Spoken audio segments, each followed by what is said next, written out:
In this season of Advent, we are waiting.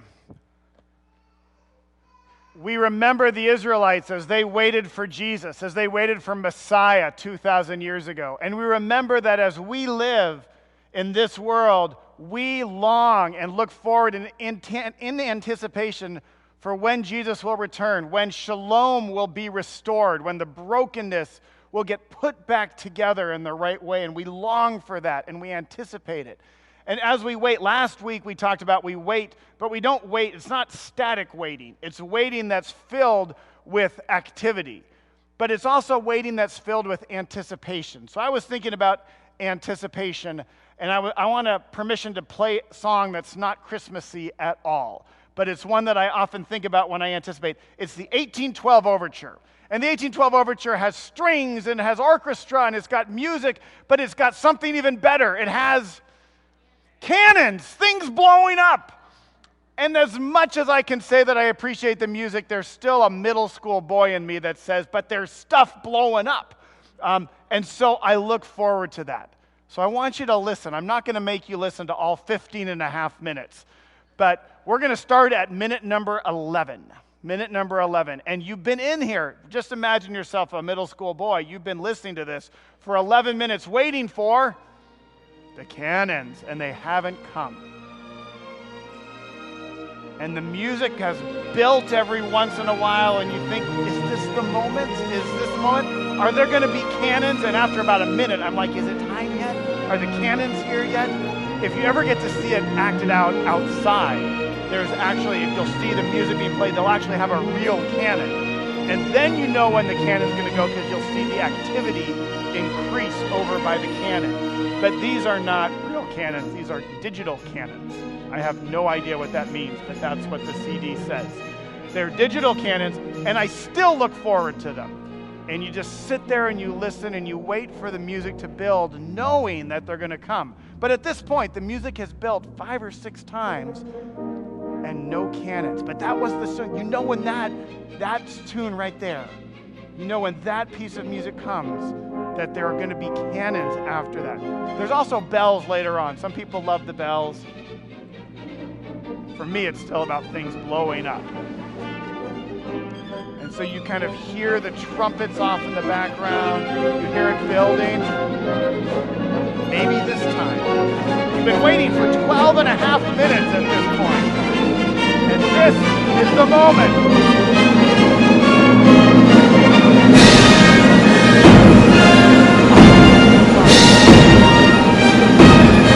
Is there anything better than that? Oh. And then it's like 4 more minutes, but with bells and the cannons come back. But still, you were waiting for the cannons.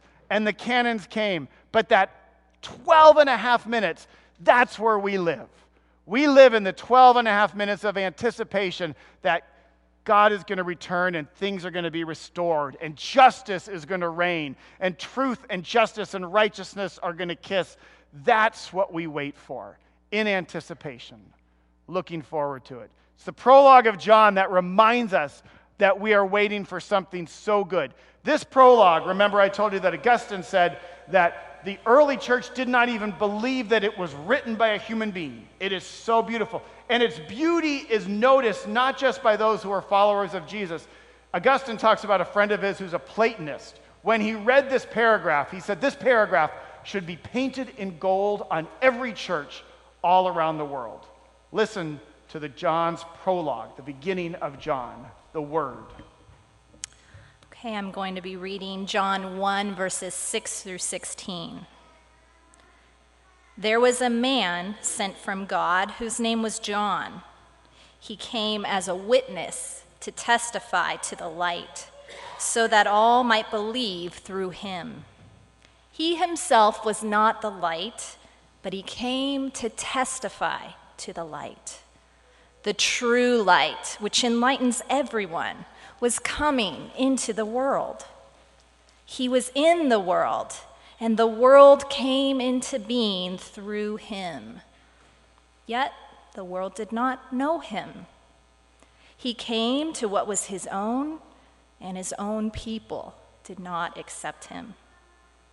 But to all who received him, who believed in his name, he gave power to become children of God, who were born not of blood or of the will of the flesh or of the will of man, but of God. And the Word became flesh and lived among us, and we have seen his glory, the glory as of a Father's only Son, full of grace and truth. John testified to him and cried out, "This was he of whom I said, he who comes after me ranks ahead of me, because he was before me." From his fullness, we have all received grace upon grace. The word of the Lord. Thanks be to God. This section of John's prologue, we have some good news and some bad news. When I was a kid, that was always the beginning of a joke. We've got some good news and some bad news. The bad news is we amputated the wrong leg. But the good news is it looks like you didn't need to lose it in the first place.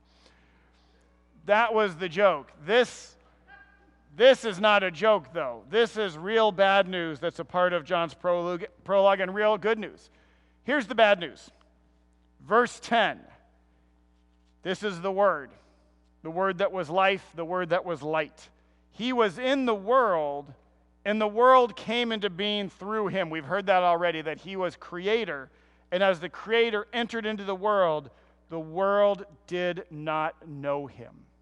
The creatures who were created by the Creator did not know the Creator. I think of some of the artists that we know, artists that we've heard about, that were virtually unknown when they were in the midst of doing their art. Many of us know that Vincent van Gogh sold only one painting in his lifetime. He is perhaps one of the most well-known painters of all time, but he sold one painting. He was virtually unknown during his lifetime. I found a kind of a funny letter. This was a letter written from the Museum of Modern Art. "Dear Mr. Warhol, last week our committee on the museum collection held its first meeting of the fall season, had a chance to study your drawing. I regret to report to you the committee decided after careful consideration they ought not to accept it for our collection." Unknown in his time, Andy Warhol went on to be one of the more well-known modern artists. But early on, he was unknown to those who were looking at his art. Or this one. This one might appear to you to be unknown to everyone. This is a music company. "Dear Mr. Hewson," this is to Paul Hewson, "thank you for submitting your tape. We have listened to it with careful consideration, but feel it is not suitable for us at the present." Paul Hewson is better known for his stage name Bono. He is the front singer for U2, which went on to become the most famous, well-known, and right now the record company is wishing they had said yes to Bono when they said no. But this is different. This is not like artists who were known or unknown. This is like, imagine that you walk into, and maybe if you've ever been to some of the incredible galleries and seen a Vincent van Gogh exhibition. You walk in and just rooms and rooms filled of Van Gogh's stunning paintings. And remember that these paintings have been popular for a long, long time. So these paintings are used to the caviar lifestyle. These paintings are and imagine then that Vincent van Gogh comes back from the death and walks through. Here's this poor, poverty-ridden, maybe a little mentally unstable painter who walks in. And he walks in, and here are these caviar-born paintings that have only lived in the jet-set life of being famous paintings. And the paintings look at him and say, "We don't know you. Who are you? We don't know you. We don't care about you. You smell bad. Get out of here." Imagine the paintings rejecting the one who painted them. That's what we're talking about. We're talking about God entering into the world that he created and being not known. And not just being not known. Here is where the news gets worse. Verse 11. "He came to what was his own, and his own people did not accept him." He came to what was his own. This is Christmas and Easter all wrapped up. He came into the world. That's Christmas. His own people did not accept him. That is Easter. Listen to this translation. I love the way that Dale Bruner translates it. He came into his own home. He came into his own home, and his own family did not welcome him. It might be tempting for us to say that's a story about what happened 2,000 years ago. But in reality, this is a story of what happened 2,000 years ago and what happened 2 minutes ago and what happens today. This is a story about the rejection of the one who came, but it's not just the story of the Gospels 2,000 years ago, but it's the Christmas story and the Easter story in our own life. That we were the ones as well who do not accept him. We were the ones who do not acknowledge him. But it wasn't everyone. It says the world did not accept him. It says his own family rejected him. But look what else it says. We know that it wasn't everyone because there were some in the world who received him. There were some by grace who welcomed him. And to all who received him, this is verses 12 through 13, to all who received him, who believed in his name, he gave power to become children of God, who were born, not of blood or of the will of the flesh or of the will of man, but of God. Some in the world were able by grace to receive him, and those who received and believed, those who had faith, were given the power to become children of God. But notice that this is very clearly, we're already at the end of this passage because it's about grace.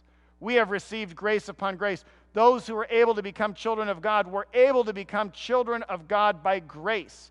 They were able to believe, and it was by grace. The text, John says clearly, it's not by blood. It was nothing biological. It's not by the willpower, so it's nothing psychological. It's not by the will of the body. That's nothing spiritual. It is by the grace of God. That's the culmination of this text, but that's what's going on here. It is by the grace of God that they become children of God. It says his own family rejected him, but to those who by grace were able to have faith, they then became part of his family. Paul uses the word adoption here. He uses the word adoption, that we are adopted into God's family. So now, let me ask the middle school question. So what? So people rejected him. So his own family rejected him. So you have the power to become children of God. Is that a big deal? And to that I would answer, it's not a big deal. It's a huge deal. It is the deal. It is huge that the word was unrecognized and unwelcome, because I think that's the core of each one of brokenness that's in each one of us. We want to give God the Heisman, not the trophy, but the stiff arm. We want to keep God away. That there's a part of us that it is the 2-year-old. Have you hung around with 2-year-olds? 2-year-olds are like Frank Sinatra. They want to do everything my way. 2-year-olds want to cut their meat my way. They want to eat their food my way. They want to live my way. And they don't want the problem of parents telling them how to do things. It's very bothersome. And yet, it's ludicrous to imagine a 2-year-old living on their own. It's just as ludicrous to imagine a creature that will not acknowledge or welcome the one who created them. We have inherent in our being, and this is what theologians for years have called original sin. We have inherent in our being this brokenness that makes us want to give God the Heisman, that makes us want to do it our way, that makes it want to be by merit and not by grace, to make it be by reward and not by a gift. We have inherent in us this brokenness. So it's not just a story of the Gospels 2,000 years ago. It's our story, that within it, we are not comfortable with grace. We want it to be based on reward because we know deep down that we're better than 95% of everyone else out there. And yet it is only by grace. And it's huge that we are invited to become his children. I think of these bags, and we have created these bags and we've given them encouragement, but each one of these bags is going to go to a kid who is going to be ripped away from everything they know and is going to be left. These are young kids and old kids, ripped away from some part of their life that has probably become an unimaginable hell, and they are going to be taken into some new hell. And what the gospel is saying is that we are never alone. Here's what it says later on in John 16, that I will never leave you orphaned. You will never be alone because you will always be family. You will always be part of a family. I will never leave you, never forsake you. The good news is good news for every one of these kids, and it's good news for every one of us. That no matter what type of family we return to on Christmas, no matter what place that family has, we have a family of God, that we are his children, that we have an older brother who's better than any older brother you could ever imagine in Jesus, that we have a loving father who is more loving than any parent you could ever imagine, that we are given this by grace. We are part of a family. There is so much to celebrate that we are part of that family, and we haven't even heard the canons yet. They are still yet to come. Will you join me in prayer? Thank you, Lord, that we have been given a family, that we are not orphaned, that we are not left on our own devices. Thank you that by your grace we can say yes to you. That thank you that by your grace we don't need to stiff-arm you, but that we can welcome you as Creator. And as we welcome you, that we are transformed from the inside out to be more the people you created us to be, only by your grace, so that none of us, Lord, none of us may boast. To you be the glory as we look forward in anticipation for everything being restored.